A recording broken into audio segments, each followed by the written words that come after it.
بسم اللہ الرحمن الرحیم۔ پیارے بچوں السلام علیکم۔ تو پیارے بچوں، آج ہم ففتھ کلاس کے مضمون اردو کا پڑھنے جا رہے ہیں، اور آج کا جو ہمارا موضوع ہے وہ ہم نے ایک سبق جو ہے وہ باہو قلعہ، اس کو میں نے آپ کو 2 حصوں میں پڑھایا تھا، وہ ختم ہو گیا ہے۔ آج اس کے سوالات جو ہیں وہ ہم کرنے جا رہے ہیں۔ تو یہ آپ کا T2 کا آخری سبق تھا، تو اس کے بعد آپ کو پھر ریویژن کرایا جائے گا۔ تو پیارے بچوں، اس میں جو سب سے پہلا سوال ہے وہ میں نے یہاں پر لکھ کے رکھے ہیں، تو اس سے پہلے جو ہے آپ اپنی کاپی پر اس کی پڑھیے اور لکھیے۔ یہ آپ کو میں نے لفظ اور اس کے معنی جو ہیں یہ میں نے آپ کو بتلائے ہیں، تو یہ آپ کو لکھنے ہیں۔ جیسے استادہ ہے کھڑے رہنا، گردنوا ارد گرد، ونش کہتے ہیں نسل قبیلہ، وسعت کہتے ہیں کشادگی، کشمکش کہتے ہیں جدوجہد کوشش، عقیدت مند کہتے ہیں عقیدت رکھنے والا، عظمت بڑھائی، شاندار شان رکھنے والا۔ یہ آپ کو میں نے پہلے بھی بورڈ پر لکھائے ہیں۔ مشکل الفاظ اس کے معنی، جیسے ماضی ہو گیا گزرا ہوا زمانہ، جب ہمارے دادا باپ دادا پردادا کا زمانہ۔ اچھا، محکمہ آثار قدیمہ، وہ محکمہ جو پرانی تاریخی عمارتوں وغیرہ کی دیکھ بھال کا انتظام کرتا ہے، مثل محکمہ آثار قدیمہ سے کہتے ہیں۔ گردنما ہو گیا ارد گرد، ونش ہو گیا نسل، اور وسعت کشادگی، کشمکش جدوجہد کوشش، باغی کہتے ہیں بغاوت کرنے والے کو، ماضی کہتے ہیں گزرا ہوا زمانہ۔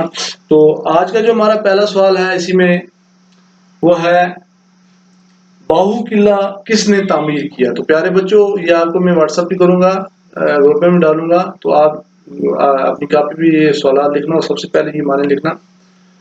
تو باہو قلعہ کس نے تعمیر کروایا؟ تو اس کا جواب ہے باہو قلعہ راجہ باہو لوچن نے تعمیر کروایا۔ باہو قلعہ کس نے تعمیر کروایا؟ باہو قلعہ راجہ باہو لوچن نے تعمیر کروایا۔ اور ہمارا دوسرا سوال ہے راجہ باہو لوچن کا سلسلہ نسب کس مہاراجا سے ملتا ہے؟ اس کی نسل جو ہے کس مہاراجا سے ہے، اس کا یہ بیٹا پوتا یا جو بھی ہے۔ تو اس کا جو جواب ہم نے لکھا ہے وہ ہے راجہ باہو لوچن کا سلسلہ نسب مہاراجا رگھو سے ملتا تھا۔ جو مہاراجا رگھو تھے، جو میں نے آپ کو پڑھایا ہے، اس سے ملتا تھا، اس کا نسب جو ہے وہ اس سے ملتا تھا۔ راجہ کپور دیو کا انتقال کب ہوا؟ جو میں نے آپ کو بتایا تھا کہ راجہ کپور جو ہے 1896 عیسوی میں راجہ کپور دیو کا انتقال ہوا۔ 1896 عیسوی میں راجہ کپور دیو کا انتقال ہوا۔ جموں شہر کس کے نام پر آباد ہے؟ یہ تو سب کو پتا ہے، یہ جامبو لوچن کے نام پر ہے۔ جموں شہر کا نام راجہ جامبو لوچن کے نام سے آباد ہوا۔ اکبر بادشاہ نے جموں اور باہو کو الگ الگ ریاستوں میں کیوں تقسیم کی؟ جب ان کا جھگڑا ہوا تھا تو اس میں اکبر بادشاہ پر جب یہ ان کے پاس یہ فیصلہ کروانے گئے تو انہوں نے اس میں کیا کیا، بادشاہ نے ان دونوں نے حقداری کا دعویٰ کیا کہ یہ ہمارا ہے، تو اس کا نام یہ ہے، ہماری ریاست ہے۔ تو انہوں نے کیا کیا، فیصلہ اکبر بادشاہ نے کیا کیا، جب مغل بادشاہ اکبر کے دربار میں حقداری کا دعویٰ پیش ہوا تو انہوں نے اس جھگڑے کو مٹانے کے لیے جموں اور باہو کو 2 الگ الگ ریاستوں میں تقسیم کیا۔ یہ جھگڑا جو تھا اس کو ختم کرنے کے لیے انہوں نے اس کو 2 ریاستوں میں تقسیم کر دیا، تاکہ ان کو یہ پتا چلے کہ یہ جھگڑا جو ہے جو ختم ہو جائے۔ تو یہ جو سوال ہے یہ آپ لکھ رکھنا اچھی طرح سے۔ باہو قلعہ کس نے تعمیر کیا؟ باہو قلعہ راجہ باہو لوچن نے تعمیر کیا۔ راجہ باہو لوچن کا سلسلہ نسب کس مہاراجا سے ملتا ہے؟ راجہ باہو لوچن کا سلسلہ نسب مہاراجا رگھو سے ملتا ہے۔ راجہ کپور دیو کا انتقال کب ہوا؟ 1896 عیسوی میں راجہ کپور دیو کا انتقال ہوا۔ جموں شہر کس کے نام پر آباد ہوا؟ جموں شہر کا نام راجہ باہو لوچن کے نام سے آباد ہوا۔ اکبر بادشاہ نے جموں اور باہو کے الگ الگ ریاستوں میں کیوں تقسیم کیا؟ جب اکبر بادشاہ کے دربار میں حقداری کا دعویٰ پیش ہوا تو انہوں نے اس جھگڑے کو مٹانے کے لیے جموں اور بہو کے دو الگ الگ ریاستوں میں، جموں اور بہو کو دو الگ الگ ریاستوں میں کیا کیا، تقسیم کر دیا. تو یہ آ گیا بچوں آپ کے سوالات اور اس کے جوابات اور مثالیں دے کر روایت کے دیکھ کر مقابلے میں اس کی جمع. واحد یہاں پر دیے گئے، ہم نے اس کی جمع بتانی ہے کہ لڑکی، جیسے لڑکی آتا ہے، لڑکی ہے لڑکیاں، پھر ایک کرسی کرسیاں، بلی بلیاں، گاڑی گاڑیاں، روٹی روٹیاں. تو اس میں کیا ہے، لڑکی لڑکیاں، کرسی کرسیاں، واحد ہے لڑکی، جمع ہے بلی بلیاں، بکری بکریاں، گاڑی گاڑیاں، روٹی روٹیاں، لڑکی لڑکیاں، کرسی کرسیاں، بلی بلیاں، بکری بکریاں، گاڑی گاڑیاں، روٹی روٹیاں. تو یہ آپ کا تیسرا کوشچن ہے. اور کوشچن نمبر 4 جو ہے وہ ہے جی کے مناسب الفاظ میں خالی جگہوں کو پر کیجیے. تو سب سے اوپر دیے گئے ہیں قلعے، انتقال، باغ بہو، اچھا جموں، اولاد، آخری. تو ہمیں یہاں خالی جگہوں میں یہ بھرنا ہے جو ہم نے پڑھا ہے سبق میں سے ہے. راجا بہو لوچن کے ہاں کوئی ڈاش ڈاش نہ تھی. کیا نہیں تھی؟ شاباش. کیا نہیں تھی؟ راجا بہو لوچن کے ہاں کوئی اولاد نہیں تھی، اس کو کوئی بیٹا نہیں تھا. 1896 عیسوی میں راجا کپور دیو کا ڈائی ڈائی ہوا. کیا ہوا تھا؟ انتقال ہوا تھا، مر گیا تھا وہ. راجا گمبھیر دیو ریاست بہو کا آخری حکمران تھا، ڈائی ڈائی حکمران تھا، آخری حکمران تھا.